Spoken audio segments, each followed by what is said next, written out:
దేన్నైనా దేవుని దగ్గర నుండి స్వతంత్రించుకోవాలంటే విశ్వాసం ఒక్కటే ఆధారం. విశ్వాసమే స్వతంత్రించుకుంటుంది. ఆఖరికి అది జయ జీవితమైన.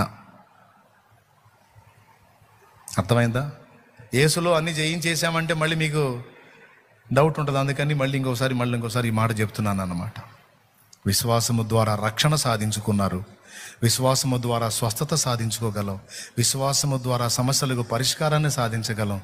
విశ్వాసము ద్వారా మన శత్రువు మీద జయమును కూడా పొందగలం. ఇంక వేరే మార్గమే లేదు. నీకు జయ జీవితాన్ని ఇచ్చే యేసు నీలోకి వచ్చి జీవించున్నట్లు ఆయన్ని విశ్వసించు, స్వాగతించు. యేసు నీలో ఉన్నాడని నమ్ము. ఆయన జయిస్తాడని నమ్ము, జయించాడని నమ్ము. నువ్వు ఆయన యందున్నావు, ఆయన నీ యందున్నాడని నమ్ము. నీవు యేసు సంబంధివని నమ్ము.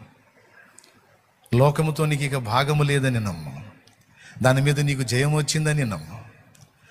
మిగిలిన మూడు ఎలాగైతే సందేహించక నమ్ముతావో ఇది కూడా అంతే నమ్ము, స్వతంత్రించుకుంటావు. కృప మనందరికీ తోడై ఉండును గాక. ఆమెన్.